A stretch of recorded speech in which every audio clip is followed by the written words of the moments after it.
everybody? Good. Well, I'm Nan Kelly. I don't know if I've gotten to say hello to you all in the hallways or not, or you may be wondering, well, where's Lori Ann? I'm trying to fill her shoes as best I can. And thank you. I've had a long career in Nashville. Well, thank you very much. And a lot of these artists, most of them are my friends, and I don't say that braggingly. It's my job. And I love this genre. I love the people more than I love anything. And I love people that make good choices in music. And I was tickled, beyond tickled, to bring out this gentleman and sit and visit with him, because of all the people that I've gotten to interact with, there is so much on my list that I want to talk to Lee Greenwood about, because I admire him as a human being. I think he makes great song choices. He's a family man, and he is a great American citizen. And I'm just thrilled, you all, to sit and visit with this wonderful man. Ladies and gentlemen, please welcome Lee Greenwood.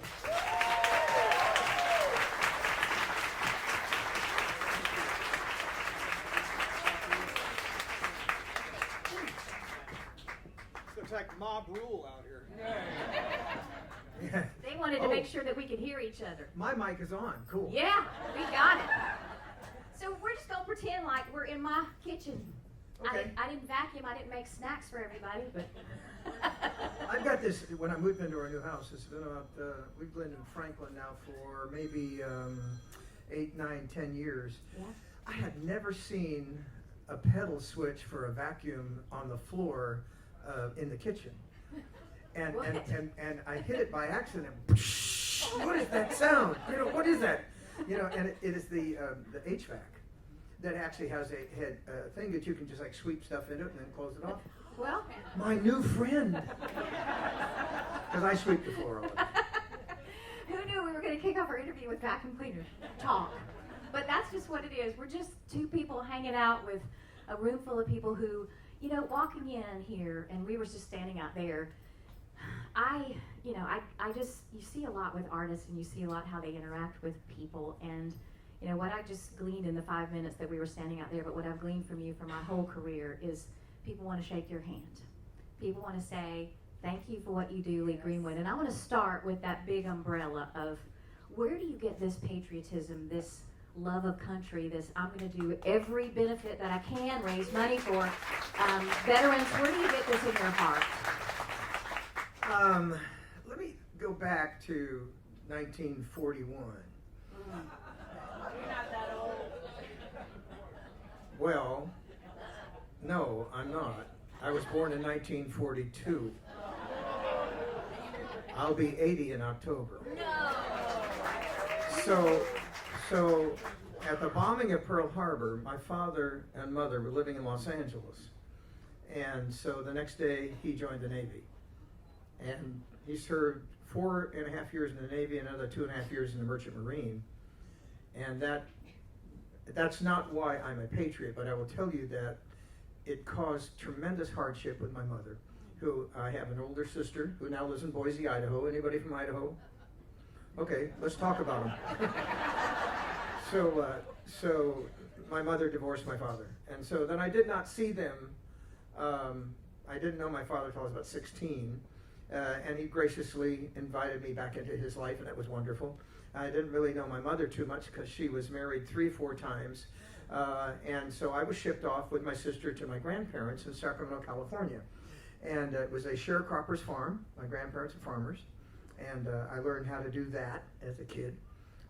Probably at the age of 13, I was working on a harvester, throwing 100-pound grain sacks in a truck.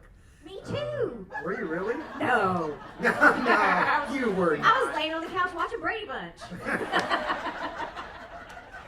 Sorry to interrupt your story. But I had two things in my life that were really lustful. And the first was baseball. I lived and breathed baseball. Really? And I also loved music.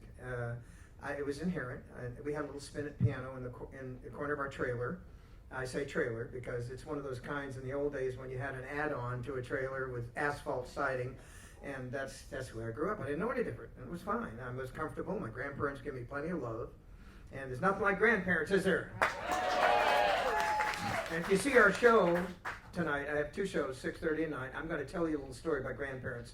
So remember what I just said. So at an early age, I began working for the USO. I had a little band called the Moonbeams. Don't spread that around, please. And my sister played piano in it. And so we would work the Air Force bases right near us. McClellan and Mayfair Air Force Base, both were SAC command bases. At the time, I didn't know what that meant.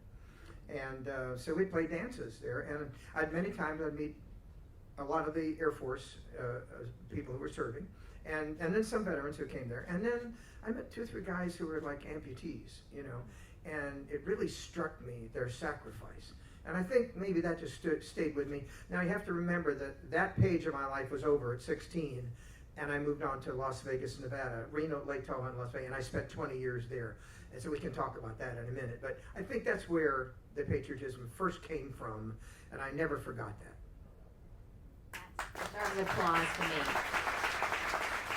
If you follow him on Facebook, you know, I don't believe it's coming from anything but, hey, I want to make you aware of these people that need our help in this world. And how many USO tours have you gone on, Lee Greenwood? There were 28, and the one that I remember the most, and it's funny because it has trifold. Bob Hope was taking his last tour, and he would call Oklahoma and get 2 C-141s, and they would jump off within a day. Well, Vic Damone was a singer on that last tour. He got sick, and they called Nashville, and they said, who would like to go with Bob Hope? And I went. So they said, be in Los Angeles tomorrow. Wow. So I canceled a bunch of shows, and we jumped on a plane. I went to Los Angeles. I got on the military aircraft. We went to Hawaii and picked up the Hawaii Orchestra, and then we went to the Philippines for our very first show with 10,000 troops in the stadium at Clark Air Force Base. And so that was really important for me to be there. We went 8 shows in 8 days around the world. 25,000 miles, and I don't care how fast you fly, it's still going to be 25,000 miles, and it's going to take you a while. And so our very last show, and there's a payoff to this, and we're going to go on with other conversation, but the payoff is our last stop was in the Azore Islands, and there's an American base there, and so traditionally the wind across the runways is always very strong. And so at 55 miles an hour, they called it. And as we're coming on approach, they said, we can't land. So we turned back and took our 2 planes to Rota, Spain, on the coast there. And there was a big American base there. We landed. We put on our show for the troops who were there. And we slept in the planes because there was no billeting. They didn't expect us. And the next morning, we got back on the planes. And we flew to New York to do press. As we're flying over the Azore Islands, I'm in the cockpit with Bob Hope, Connie Stevens, Michelle Royal, who was Miss America that year, and we're all talking to the people on the ground saying, I am really sorry, we couldn't put on our show there. Unbeknownst to me, there was a quartet, 2 girls and 2 boy dancers, who were waiting for us. This is Christmas Eve, waiting for us to pick them up. They were our opening act, and we're going to take them home to Tennessee and to New York. One of those girls is my wife now.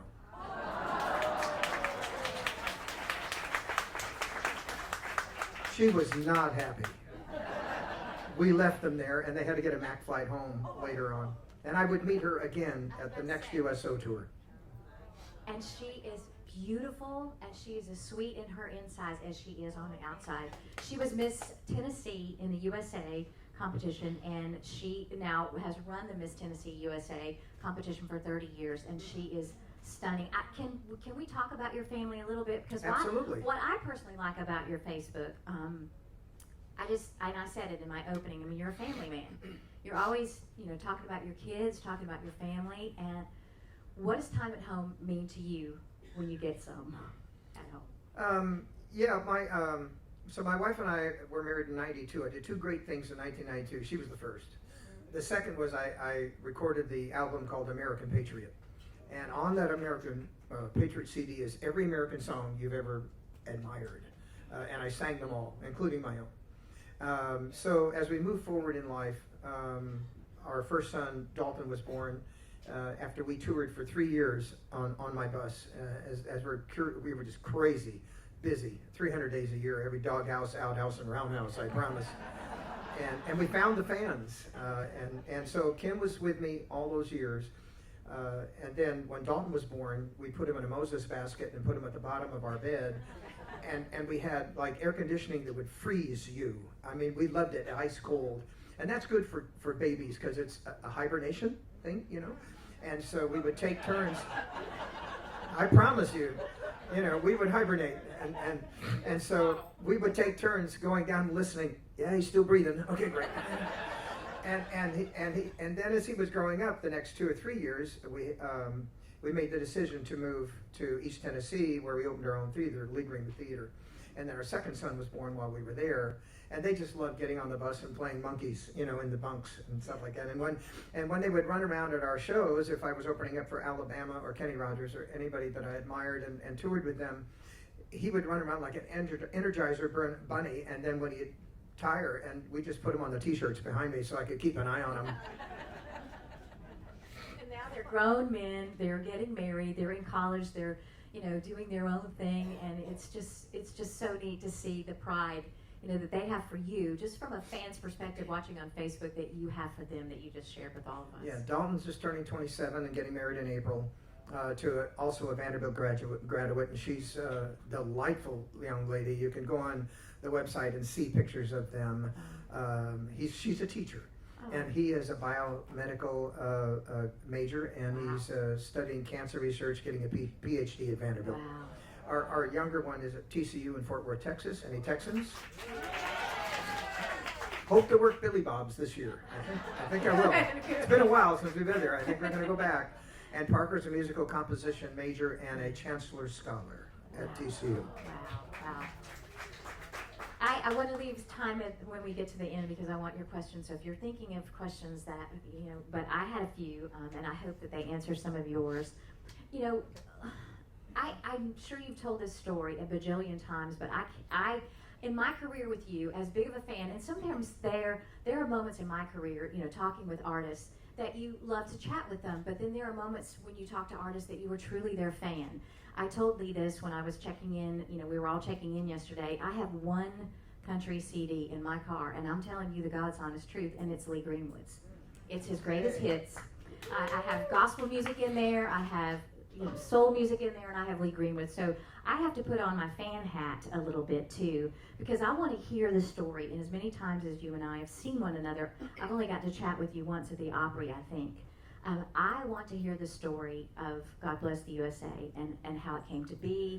You know, I want to hear the most moving story that you can tell about what someone has said to you, what it's done for someone in their life. I just, you know, that's the song of our lives, in my opinion. Well, that's a lot. I first of all, let me back up and tell you that I worked in Nevada for 20 years. Mm-hmm. In all the casinos, and I was even a dealer in the casinos for 3.5 years. Really? At the Tropicana and at the Mint downtown, because I thought if I'm going to get into this money, I got to get closer to it. and I didn't get any of it. But it was interesting psychology when you mix gambling with drinking. It's the funniest thing you've ever seen. But in those years, where I rub elbows with the Rat Pack and everybody famous, you know, Marilyn McCoo became a friend of mine with the Fifth Dimension, Bobby Darin, and many of the artists who I admired. I worked in the same hotel, which was the Hilton Hotel, which is now Westgate in Vegas. So if you go back to Westgate, they always talk about Elvis working in that hotel. I worked in that hotel with Elvis. I went to school for 1 year at Anaheim High School while my mother and stepfather were building hotels there before the Disneyland Hotel was built. And in my freshman year, Bobby Hatfield was a senior that year at Anaheim High School. I did not know him, and I didn't think he sang very well. And of course, then the Righteous Brothers became famous, and then I met him again, and then I met Bill Medley, who became a close friend of mine and still is today. Bobby is gone now, unfortunately, but Bill still has a career and now has another partner, and the Righteous Brothers are touring. So I was working as an opening act with Bill Medley at the Hilton Hotel, and Elvis was in the main room. And many times he would walk across my stage going to work. He'd just like, hi everybody, you know, and I'm like, fine. You know, there went my audience. So I say this because I would go many times into the showroom after I would get through and watch Elvis's show, and learned a lot about entertainment. And he was a marvelous entertainer. I mean, just knew how to captivate an audience. And at the end of his show, he did the trilogy. if you ever heard that, you know, and also the Battle Hymn of the Republic was the closing of that. He was very religious, by the way. Yes, T.G. Shepherd. T.G. Shepherd's one of the TCB guys, and he's on the ship, by the way, T.G. Ask him how he knows Elvis, because he used to help him go to bed at night. He'd take his glasses off and take the Bible off his chest and lay it at Graceland, and he'd go to bed. So ask T.G. about that, because T.G. and I are very close friends. So I said, if I ever get my career, I'm going to move to Nashville. And at the time, I didn't know it was going to be Nashville. It could have been Los Angeles, and where I was born. And I said, I want to do the trilogy as my closer. That's the first page. Second page, I started doing USO tours again. The first one when I was 17, I went to Alaska. And then I opened the StarVista Hotel when I was 17 in Vegas, and went on for another 20 years. I go to Nashville, I get my career with the help of a lot of people. Glenn Campbell, Mel Tillis, Dottie West. There was a number of people who said, you need to come to Nashville. And I'm like, you know what? My background is jazz, rhythm and blues. Like my mother played boogie woogie. And I'm like, I don't know, you know. But our first hit big time. It's called It Turns Me Inside Out. Yep. And it rocked. I mean, we were 22 weeks on the charts. You couldn't stop this record. Joe Bonzel of the Oak Ridge Boys told me when he heard it on the radio the first time, he said I had to pull over and start crying. It's like, so it had a great impact, and it showed the emotions that I had as a recording artist. Now, we move forward for 3.5, 4 years. I have 3 hit albums. I have a greatest hit album. And one day, I do a show. I forget who I'm opening for. I don't know, it might have been the Oak Ridge Boys, the Gatlin Brothers. We toured together a lot. And it was a time when I met several soldiers who came to my show. And it reignited that feeling of patriotism in me. And I got on my bus that night, and we were touring, I don't know, we were leaving Georgia, going to Texas. Somewhere through Arkansas, I got in the back of the bus where I usually wrote songs, because with touring so much, I couldn't write them at home. I had no time.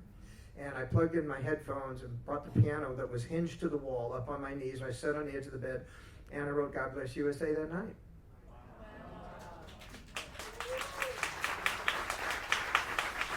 There's a lot more to the story and how God Bless USA came to be heard and seen, and we can talk about that another time. But I tell you that it was interesting. I never wrote that to be a single release and a hit. I wrote it as a tribute to my country. It was on the album You've Got a Good Love Coming. We had $25,000 in that video that we filmed at the London train station with Patrick Duffy doing a cameo. You can find that on Google. You Got a Good Love Coming, and look for that, and you'll see Patrick Duffy, the handsome bugger, and he does a cameo for me. Man from Atlantis, that guy, right? Yeah, that guy. And Dallas. That guy. He was on the Dallas cast for years. Yeah, so watch that, and that's the first time God Bless USA was ever recorded on that album. Have you been in the Opry House when Lee Greenwood sings God Bless the USA? Have you been in an arena like that in that time when people just, the first chords, and people just stand up? Yes. What? You know, there you go. She stood up. It is magical, and I won't give away your set tonight because I don't know what your set is, but I bet you can't get out of a room with singing. We don't do USA in our show here. I'm just kidding. I'm kidding. I don't want to get lynched. I want to leave time. I just want to cover one other thing with you. I did a benefit in Nashville last spring or summer or whenever. For a great friend of ours in radio, Keith Bilbrey, who lost his home in a fire. He was at WSM. He was a great announcer and a good friend to a lot of us and many, many artists. And Lee was there, and as many times as I've seen Lee sing at the Grand Ole Opry, which I hosted for years, the TV show, I had never heard you play the saxophone. And what struck me was just how musically well-rounded. I mean, from all the different things that you've done in your life, he plays the saxophone like nobody's business. I mean, the jazz aspect of you, the musicality, the piano. I mean, I could ramble on and on, but do you think that's a part of your success in this business, is all this musical knowledge that you bring? To me, it is. Well, it certainly helped. Male Vocalist of the Year twice at the CMA, once at the ACM. You know, so I appreciate the acknowledgement that that I'm good at my craft. I got a little lucky in high school. My music teacher was named Fred Cooper, who is gone now, and he was a jazz trumpet player. And so he recognized my talent. I had 4 music classes. I sang in the choir. I played first alto in the dance band. I played timpani in the symphony orchestra, and I was a drum major in my high school marching band. I played drum and bugle in the American Legion Drum and Bugle Corps. And so he said, I'm going to give you a scholarship to the College of Pacific. And I said, no thanks, I'm going to work. So he said, let me help you. So he gave me, in my senior year in high school, 2 years of college music theory, which my younger son has taken at TCU, and I've helped him, get through that. But that aided me when I got to Vegas, because then I could start writing music for all major shows. And I did that for almost 15 years, wrote music for lounge and main room shows for orchestras. And I even wrote a song for a group called they were an Argentinian group that had drums and boleaderos. And so they wanted a number written for them so that the wife of one of the drummers, could do the boleadero act. And they'd light it on fire and turn the lights out and do a black light. And so I wrote a song for them called Fire, and they used it for 18 years on cruise ships. Gauchos de los Pampas is what they were called. And so a rounded education of writing, for all major shows, my own lounge groups. And when we had reviews, a producer would come and said, I've got a show that we're going to produce at the Thunderbird Hotel, and it'll run for 8 months. Would you like to write the music? And I said, yes. I said, and I'll give you the music if you let my band work. So I did that. I always wrote the music for the shows. And at times now my son, when he will write music on a computer, and then the computer will print it out, I remember opening at the Bonanza Hotel with a show called Flesh and Flush, at a comedic. It was a comic thing over a dance show. It ran for 3 hours, and I had all of the people, Jack Jones, Frank Sinatra, Juliet Prowse, would come and see that show. And I wrote all the music for the show, and in the afternoon before we opened, I'm sitting in the seats, and I'm writing the closer for the show, and we had 2 copies, one on each side, because in those days you couldn't print. You had somebody, a calligraphy pen, who would actually write the music for the musicians to read. And I had a 12-piece band with a percussionist. Oh my gosh, it was wonderful. And I would give the music as I'm writing it at 4:30 in the afternoon. We opened at 7. And I'm like, okay, I can do this. And all these years later, he has done it with 30 hits, 7 number ones, and one of the most iconic songs of our lifetime. Yes. I want to open up the floor for the last 5 minutes, and so we can just take a couple of questions. Sir, you raised your hand first. Just holler out. Well, I don't have a question. Oh, well, then you can't talk. I'm just kidding. I'm from Port Charlotte, Florida. Oh, yeah, I know where you are. Okay, so Lee came to us, my wife and I are Vietnam veterans, and Lee did a welcome home tribute to us, I assume free of charge, and it was a beautiful thing. So thank you again. You're welcome, thank you. I wear a bracelet from a downed Marine who I did not know. John Consalvo Jr. took his F4 into the ground during Vietnam years, so I'll wear this my life. Wow. Thank you. I don't have a question either. I am doing a story for my grandkids and trying to take a picture of different people with my gnome, and I was wondering if I could get a picture with you with the gnome so I can put you in my book for my grandkids. Sure.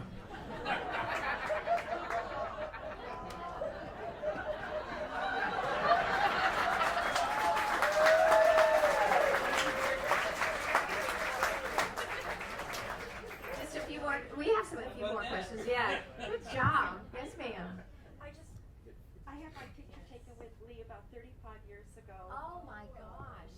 That's fabulous. And I'd like if you could sign. Were you 3? Oh my gosh. It was at a business. Oh, it was so blurry. I Somebody know didn't get a it's blurry. picture. So I hope I get another picture with you. Yes. Wait till I'm done and I'll come sign it for you and take a picture with you just before I go to stage because I got a show at 6:30. And I'll do that. Yeah, you still look like you're 35. I mean, I actually have a picture with Lee when I was a performer at Opryland. You know, talk about looking up to performers like Lee, you know, when we're 17, 18 years old and you know, making $200 a week to and sing. you were wonderful too, by the way. Well, you're very Great sweet. performer. But I found my Lee Greenwood photos because it was, you know, it meant something to me as someone that's like, oh, and you learn this business ethic that you just have.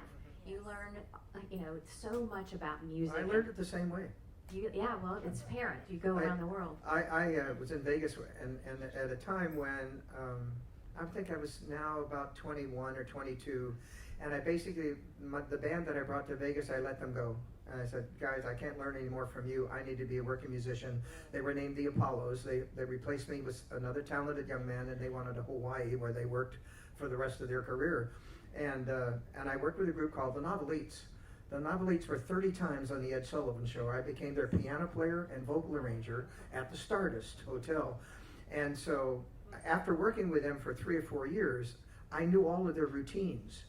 And so as I was leaving the band and going on and forming another group, I asked Frankie Carr, his name is Carozo, but when he came to the United States as an immigrant, he shortened his name to Carr, which many people do, when they come to America.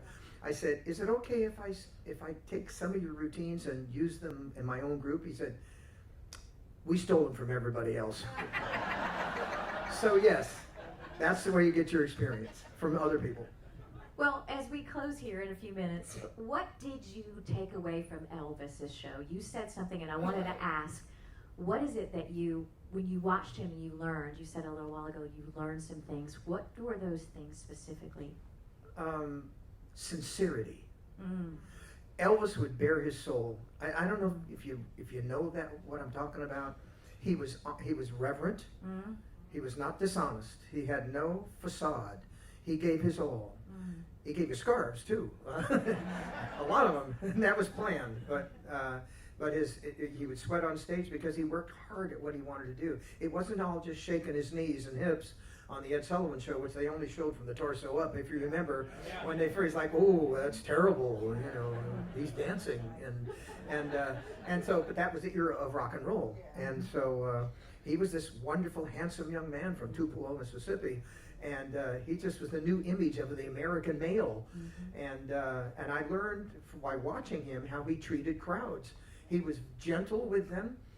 He didn't abuse them. And that's why people loved him. Well, Lee, at 6:30 tonight and at 9 o'clock tonight, we're going to love this guy because he's going to be headlining in the main theater. Lee Greenwood.